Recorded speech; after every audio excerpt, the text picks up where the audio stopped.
కలుగును గాక. ఈ దినం పరిశుద్ధ లేఖనాల్లో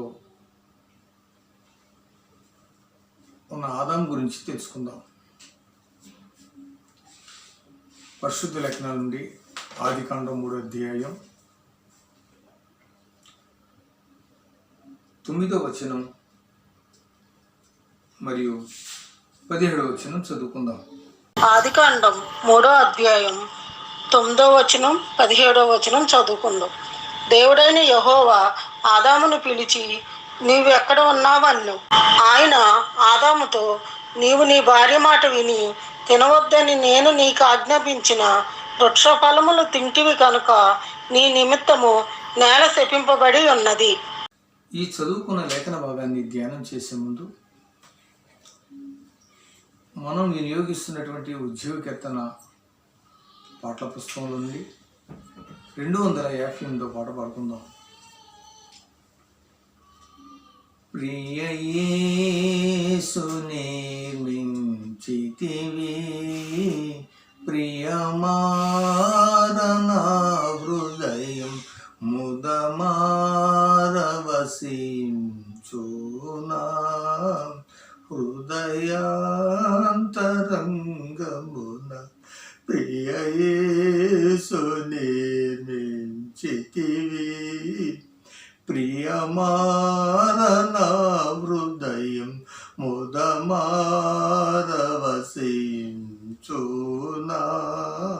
హృదయాంతరంగమున నీ రక్త ప్రభావమున నారోత హృదయంబును,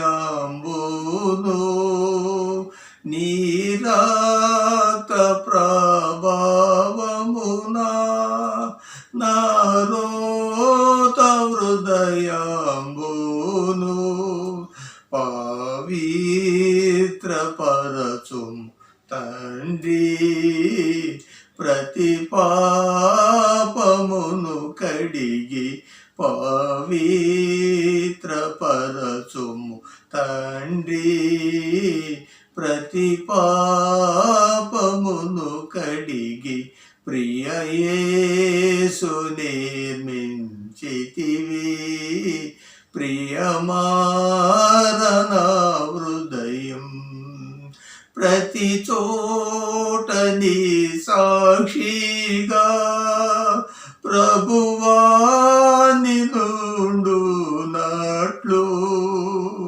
ప్రతి చోట నీ సాక్షిగా ప్రభువా నిలుండునట్లు,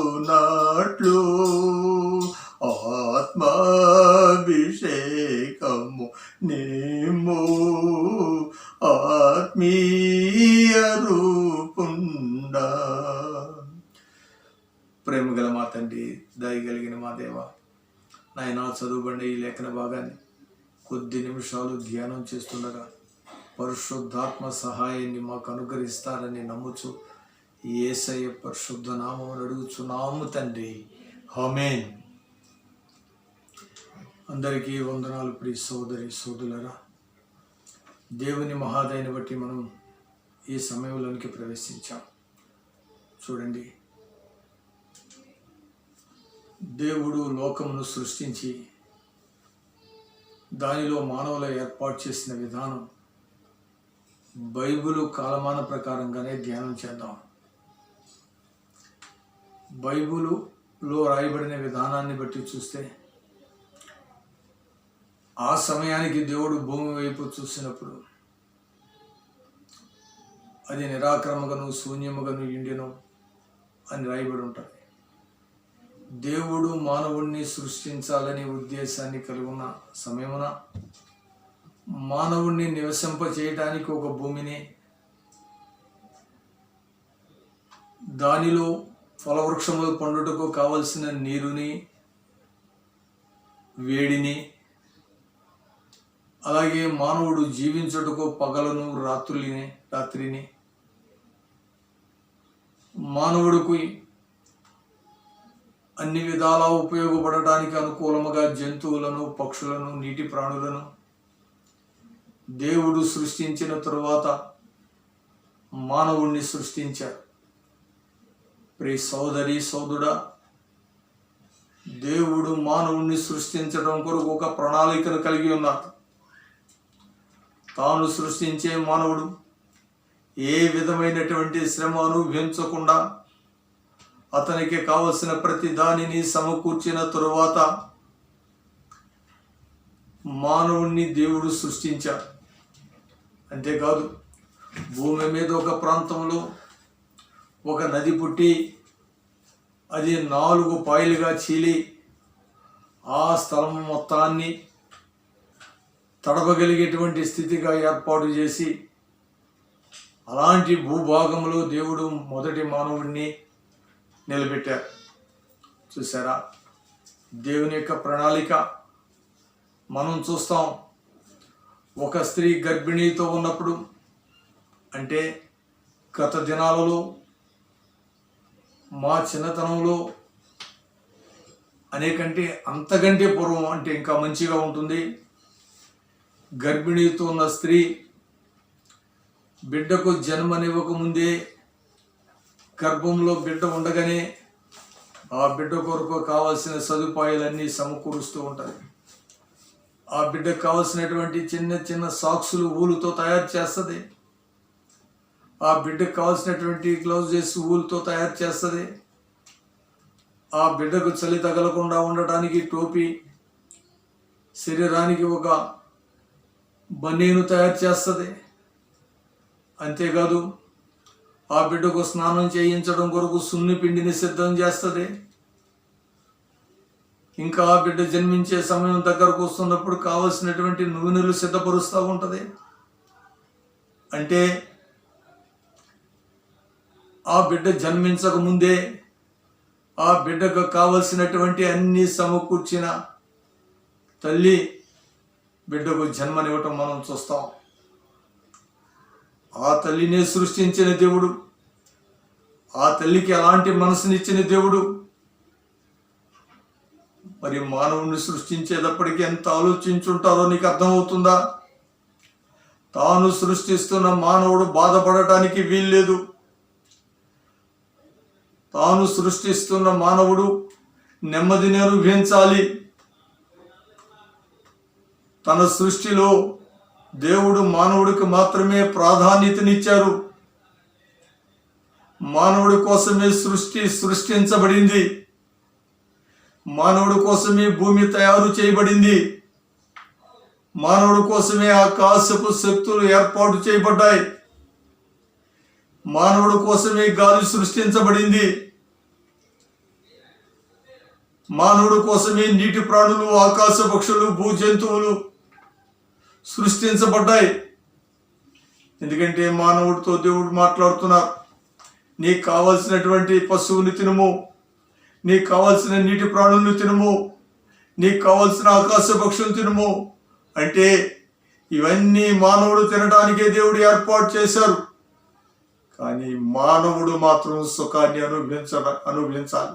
మానవుడు నెమ్మదిని కలిగిన జీవితాన్ని జీవించాలి. దానికి కారణం ఏంటి? మానవుడు ఒక శరీరం మాత్రమే కాదు, మానవుడు అంటే ఆత్మ శరీరమై ఉన్నది. దయతో ప్రియ సోదరి సోదరులారా, దేవుడంత ప్రేమారముగా మానవుడిని ప్రేమించి మానవుడు కావలసిన ప్రతి వసతిని ఏర్పాటు చేసి మానవుడిని సృష్టించడం అనేది సామాన్యమైన విషయముగా తీసుకోబాకు. నీవు ఏమనుకుంటున్నావు? నీ దేవుడిని ఎక్కడైనా నిర్లక్ష్యపరిచారా? నీ దేవునికి ఎక్కడైనా నిర్లక్ష్యాన్ని కలిగించారా? ప్రియ సోదరి సోదరుడా, అదే విషయాన్ని మనం యెషయా గ్రంథంలో చూసినట్లయితే ఆ యెషయా గ్రంథంలో ఇలాగూ రాయబడి ఉంటుంది. 50వ అధ్యాయం మనం చూసుకున్నట్లయితే మొదటి వచనములో మనం చూడగలుగుతాం. యెషయా 50వ అధ్యాయం 1వ వచనం చదువుకుందాం. యెహోవా ఇలాగ సెలవిచ్చుచున్నాడు, నేను మీ తల్లిని విడనాడిన పరిత్యాగ పత్రిక ఎక్కడ ఉన్నది? నా అప్పుల వారిలో ఎవనికి మిమ్మల్ని అమ్మివేసి తిని మీ దోషములను బట్టి మీరు అమ్మబడితిరి, మీ అతిక్రమములను బట్టి మీ తల్లి పరిత్యాగము చేయబడిను. చూడండి, చదవబడిన ఈ లేఖనములు రాయబడిన విషయం ఏమిటి? నేను మీ తల్లిని విడనాడిన పరిత్యాగ పత్రిక ఎక్కడ ఉన్నది? నా అప్పుల వారిలో ఎవనికి మిమ్మల్ని అమ్మివేసి తిని, మీ దోషములను బట్టి మీరు అమ్మబడితిరి, మీ అతిక్రమములను బట్టి మీ తల్లి పరిత్యాగము చేయబడిను. దేవుడే ఉంటున్నారు. చూడండి ప్రజలారా, నేను మిమ్మల్ని ఎక్కడ అమ్మేశాను? నేను మిమ్మల్ని ఎక్కడ విడిచిపెట్టేశాను? నేను మిమ్మల్ని విడిచిపెట్టలేదే, నేను మిమ్మల్ని వదిలిపెట్టలేదే. నేను చేయొద్దన్న పని చేయటం కొరకు మీరే నన్ను వదిలిపెట్టి వెళ్ళిపోయారు.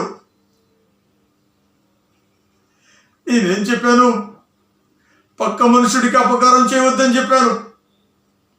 పక్క మనుషుడికి మానసికంగా అపకారం చేయబోకు, పక్క మనుషుడికి శారీరకంగా అపకారం చేయబోకు, పక్క మనుషుడికి ఆర్థికపరమైన అపకారం చేయబోకు, పక్క మనుషుడికి అపకారం చేయొద్దనే ఒక్క మాటే కదా నేను అన్నది.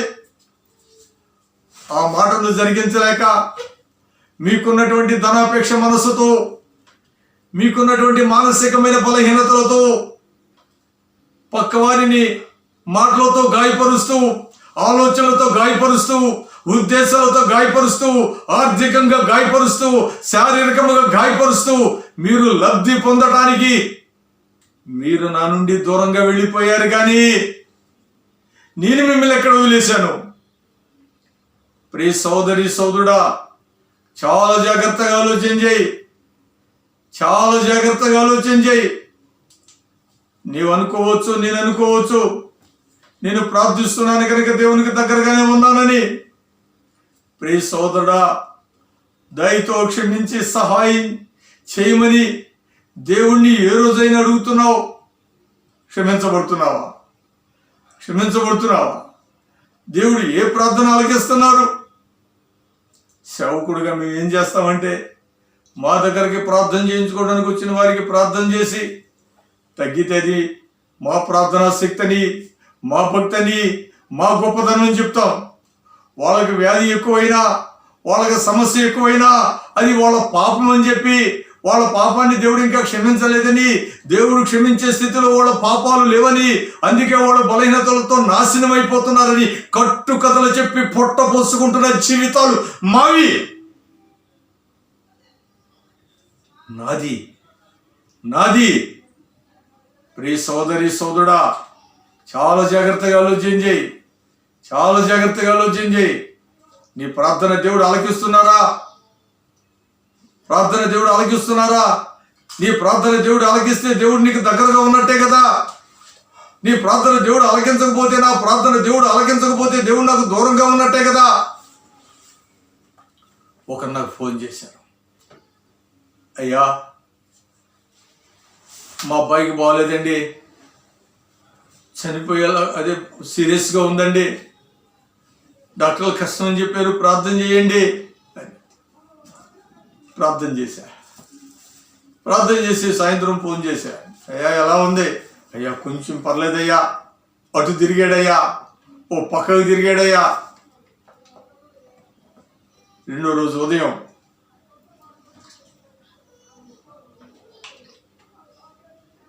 నా ఫోన్ వచ్చింది, అయ్యా మా అబ్బాయి చచ్చిపోయాడయ్యా. వాళ్ళ అబ్బాయి రాత్రి 8 గంటలకు ఎప్పుడో చనిపోయాడు. ఆ కింద రాత్రి నేను ఆ తెల్లవారుజాము, అంటే ఆ పిల్లవాడు చనిపోయిన తర్వాత తెల్లవారుజాము ప్రార్థనలో ఆ బిడ్డను బ్రతికించమని ప్రార్థన చేశాను, ఆ బిడ్డను వ్యాధిని తీసివేయమని ప్రార్థన చేశాను. తర్వాత తెల్లారి ఫోన్ వచ్చింది, నేను అక్కడికి వెళ్ళాను. అక్కడికి వెళ్ళి వాళ్ళని ఓదార్చడం కోసం ఓ మాట చెప్పబోయా, అయ్యా నేను ఉదయం కూడా ప్రార్థన చేశాను అబ్బాయి కోసం అని చెప్పబోయి, ఆ తలంపు రాగానే నాకు సిగ్గేసింది. దేవుడే నా ప్రార్థన వినే లెక్క అయితే, తెల్లవారుజాము ప్రార్థన చేస్తున్నప్పుడే నా కుమారుడా నేను అతన్ని తీసేసుకున్నానయ్యా అని చెప్పేవారు కదా. ఇప్పుడు నేను దేవునికి దగ్గరగా ఉన్నానా, దూరంగా ఉన్నానా? ఎవరిని మోసగించను. ఎక్కడున్నాను? దేవునికి దూరంగా బ్రతుకుతున్న నేను ఇంకా దేవునికి బాధ కలిగించేట్లుగా ఎదట మనిషిని మాటలతో, క్రియలతో, చూపులతో ఇదిగో ఆ రకంగా, అంతేకాకుండా హింసిస్తున్నటువంటి తత్వాన్ని కలిగి ఉన్నాను కనుక నేనే దేవునికి దూరం అయిపోయాను, కానీ దేవుడు నన్ను విడిచిపెట్టలేదు. ఏ తల్లికి నేను ఇచ్చిన పరిత్యాగ పత్రిక ఎక్కడున్నది? అప్పుల వారికి నేను మిమ్మల్ని ఎక్కడ అమ్మేశాను? సాతానికి నేను మిమ్మల్ని ఎక్కడ విడిచిపెట్టాను? నాకు నేనుగా విడిచిపెట్టానా? నాకు నేనుగా మిమ్మల్ని తోలివేశానా? మీ దోషములను బట్టే మీరు దూరం అయిపోయారు. ప్రియ సోదరి సోదరుడా, చాలా జాగ్రత్తగా ఆలోచించి, నీవే కనుక దేవునికి సమీపముగా ఉన్నట్లయితే దేవుని ప్రార్థన ఆలకించరా? 7 వారాలు రావాలా? 3 వారాలు వెళ్ళాలా? ఇంకేమన్నా చేయాలా? ఎన్ని వారాలు వస్తే దేవుడి ప్రార్థన ఆలకిస్తారు? ప్రియ సోదరి సోదరుడా, చాలా జాగ్రత్తగా ఆలోచించి, కాబట్టి ఒక్క విషయాన్ని గ్రహించగలిగితే చాలా సంతోషం. కీర్తన గ్రంథం 65 కీర్తనలో ఒక మాట రాయబడి ఉంటుంది. మొదటి వచనం చూసినట్లయితే, కీర్తనలు 65వ అధ్యాయం 1వ వచనం చదువుకుందాం. దేవా, సియోనులో మౌనంగా నుండుట నీకు స్తుతి చెల్లించుటయే, నీకు మొక్కుబడులు చెల్లింపవలసి ఉన్నది. చదవబడిన ఈ వచనాన్ని బట్టి చూస్తే, సియోనులో మౌనముగా నుండుట నీకు స్తుతి చెల్లించుటే అంటే ఏంటి అర్థం? అంటే ఏంటి? దేవుని ప్రజల మధ్య నువ్వు మౌనంగా బ్రతుకు అంటే వాళ్ళకి మేలు చేయకపోయావు, కీడు చేయబాకు. వాళ్ళకి మేలు చేయకపోయావు, కీడు చేయబాకు. ప్రియ సోదరి సోదరుడా, తేలిగ్గా తీసుకుంటున్నావు వాక్యాన్ని. నేను చాలా తేలిగ్గా తీసుకుంటున్నాను వాక్యాన్ని. చాలా తేలిగ్గా తీసుకుంటాను కనుక ఇలాంటి నికృష్టమైన జీవన విధానం జీవించవలసిన పరిస్థితి వస్తుంది నాకు. లేకపోతే హార్ట్ అటాక్ ఏంటండి? లేకపోతే ఫైల్స్ ఏంటండి? లేకపోతే గ్యాస్ ట్రబుల్ ఏంటండి? లేకపోతే నెమ్మది లేకపోవటం ఏంటండి? కుటుంబాన్ని జయించగలిగానా? భార్యని జయించగలిగానా? బిడ్డలని జయించగలిగానా? జయించలేని జయ జీవితం లేని అపజయ జీవితంలో కూడా అదిరిపడుతున్న నా దౌర్భాగ్యపు జీవితానికి ఇంకే ఏ శిక్ష కలగబోతుందో కదా. ఎవరిని జయించాను? ప్రియ సోదరి సోదరుడా, చాలా జాగ్రత్తగా ఆలోచించాయి. భూమి గతించిన, ఆకాశం గతించిన, దైవ లేఖనం మాత్రము గతించదని లేఖనము సాక్ష్యం ఇస్తున్నదనే సత్యాన్ని జ్ఞాపకం చేసుకో. ఏం చేస్తా? ప్రియ సోదరి సోదరుడా, కనుక దేవుడు మానవుణ్ణి సృష్టించడానికి ముందే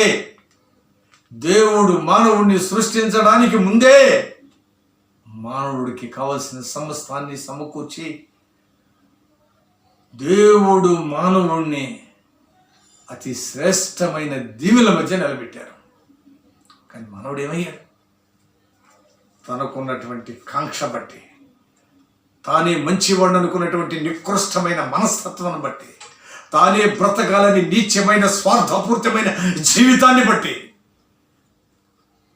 తానే గొప్పవాడిగా కనపడాలి, తానే అందరినీ గొప్పవాడనాలి, తానే అందరినీ శ్రేష్ఠుడు అనాలి, తానే అందరినీ మంచివాడనాలి. ప్రియ సోదరి సోదరుడా, ఎదుటి వాడిని ఎవరైనా మంచివాడంటే సహించగలుగుతున్నానా? నేను పలాని వ్యక్తి మంచివాడంటే సహించగలుగుతున్నానా? ఏ వ్యక్తులు మంచి చూడగలుగుతున్నా? మేము ఒక స్థలానికి వెళ్ళాం. అక్కడ ఒక చిన్న తీర్పు జరుగుతూ ఉంది. అక్కడ ఉన్న ఒకళ్ళు పద్దాక ఆ ఎదుటి వారి పాపాన్ని, తప్పును చూపిస్తున్నారు. అప్పుడు నేను ఒక మాట అన్నాను. ఏమన్నానంటే, చూడండి, యేసుక్రీస్తు వారు ఒక మాట చెప్పారు, మీలో పాపము లేని వారు మొదట రాయి వేయండి అని చెప్పారు. ఆ మాట కనుక ఇక్కడ చెప్పగలిగితే మొదట బయటికి వెళ్ళిపోయేది నేనే. ఎందుకంటే నా పాపం నాకు అర్థం అవుతుంటే నేను బయటికి వెళ్ళిపోతాను. నా పాపం నాకు అర్థమైతే నేను సర్దుకుంటాను. నా పాపం నాకు అర్థమైతే నా జీవితాన్ని మార్చుకుంటాను. నా పాపం నాకు అర్థమైతే, అర్థం కాకపోతే అక్కడ ఉండి రాళ్ళేస్తాను, అక్కడ ఉండి తోలాడతాను, అక్కడ ఉండి మాట్లాడతాను, అక్కడ ఉండి అపహాస్యం చేస్తాను, అక్కడ ఉండి గేలి చేస్తాను. అర్థమవుతుందా నా జీవితం? నా జీవితం అర్థమవుతుందా? నా జీవితం అర్థమవుతుందా? ప్రియ సోదరి సోదరుడా, మానవుని సృష్టించడానికి ముందే మానవుడికి కావలసిన ప్రతి దానిని సృష్టించి మానవుడిని ఆ శ్రేష్టమైన స్థలంలో దేవుడు నివసింపచేస్తే మానవుడు తన ఇచ్చతో దేవుడికి దూరం అయిపోయాడనే సత్యాన్ని జ్ఞాపకం చేసుకో. ప్రార్థన చేసుకుందాం. ప్రేమగల మా తండ్రి, దయగలిగిన మా దేవ, మీ మహాదయగల పాదాలకు వందనాలు, స్తుతులు, స్తోత్రాలు తెలియజేస్తున్నాను. ప్రభా, ఇదిగో తండ్రి, దీని ఆరాధన మీ నామ మహిమార్థం, మా ఆత్మల రక్షణ, మా కుటుంబాల సమాధానార్థం నిలిచి ఉండే భాగ్యం దయచేయండి. ఈ దినవాక్యం అందరి హృదయాలలో నూరింతలుగా ఫలించినట్లుగా సహాయం చేస్తారని నాయన, మమ్మల్ని ప్రేమారా ప్రేమించి నా తండ్రి మాకు కావలసిన ప్రతిదీ సమకూర్చి మాకు జీవితాన్ని ఇచ్చావు. కానీ ఇంకా దురాశతో, ఇంకా నాయన దుష్ట మనస్సుతో మీకు దూరం అయిపోయిన నా దౌర్భాగ్యపు జీవితాన్ని క్షమించే నా ఏకైక దేవుడు అని నమ్ముకుంటూ యేసయ్య పరిశుద్ధ నామమున అడుగుతున్నాం తండ్రి, ఆమేన్. పరలోకమందు ఉన్న మా యొక్క తండ్రి, మీ నామం పరిశుద్ధపరచబడును గాక, మీ రాజ్యం వచ్చుగాక, మీ చిత్తం పరలోకమందు నెరవేర్చినట్లు భూమి యందును నెరవేరును గాక. మానుదిన ఆహారం నేడు మాకు దయచేయము. మా విడల అపరాధములు చేసిన వారిని మేము క్షమించి ఉన్న ప్రకారముగా మా అపరాధములను క్షమించము. మేము శోధంలోనికి ప్రవేశింపకుండా దుష్టు నుంచి మేము తప్పించము. ఎందుకనగా రాజ్యము, శక్తి, మహిమ నిరంతరం మీరై ఉన్నారు తండ్రి, ఆమేన్.